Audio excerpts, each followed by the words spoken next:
So this is a knife that I haven't seen many reviews on, and especially not many reviews that were done in English.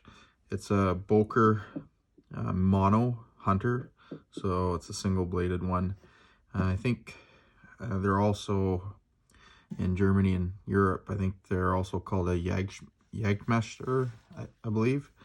They're made in Solingen, Germany, and this one is actually different than the normal one that they have made in the past, in that it's made with CPM-Cruwear, which is a high carbon tool steel that's almost as tough as CPM 3V, but it has quite a bit more wear resistance. I've got quite a few blades in that steel and I really like it. One of the things that I do like about it over 3V is that I find that it takes a finer edge. So it, maybe the grain structure is finer than 3V. The carbide volume is probably higher, but for whatever reason it also sharpens up very easily. It's somewhat similar in that sense to like 52-100 for me, where it takes a very fine, keen edge quite easily without a whole lot of work. It's not going to be as easy to sharpen as some of the simple carbon steels and whatnot, obviously. But the knife has stag handles, brass liners. It is a lockback. It's a little different than what we see here with disengaging the lock bar with that sits proud. So I'm sure people might think that it might cause an issue with when you're gripping it, but I can guarantee you that it won't. One of the things about this blade that stands out to me is that it's pretty much perfect as far as a pocket hunting knife.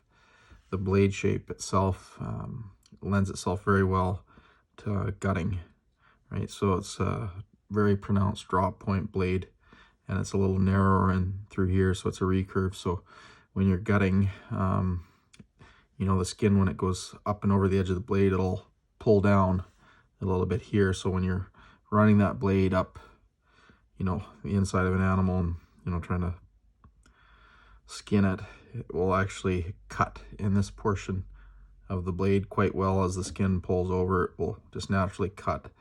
And the tip of the blade is, ground down to a really pronounced drop point. So when you're, I'm just trying to find something here that we can demonstrate. So when you're rocking that blade through, underneath the skin of an animal, it doesn't dig in, and it's pretty much at the right angle right here. So when you've got the blade held in that position, it's also cutting right here. It's almost like a recurve.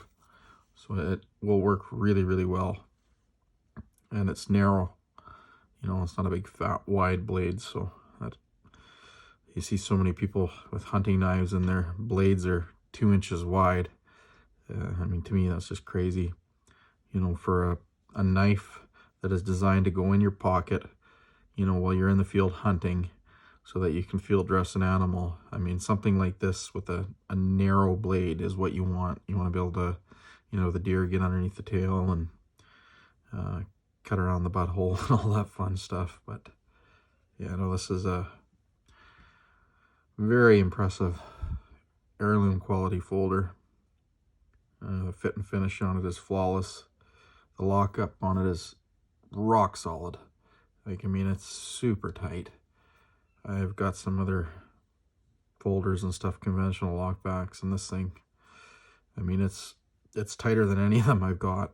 Buck Custom Shop ones, the whole 9 yards. It's just perfect, and it's beautiful. So going back to the steel, CPM-Cruwear, it's run fairly hard in this knife. According to the specs, like 62, 63 Rockwell. So yeah, it's, a little harder than some of the other knives that I have in Cruwear, but small blade like this, you're going to want maximum edge holding, at the sacrifice of some toughness, but the steel itself is so tough that, you know, under normal circumstances, you're never going to have an issue. I've had some mishaps with my other Cruwear blades, and I can tell you right now that that steel is incredibly tough. I look forward to putting this knife to use in the future here, next hunting season. It'll be in my pocket for sure. So yeah, anyways, let me know what you guys think of this knife in the comments, and yeah, I'm very happy with it so far. Thanks for watching.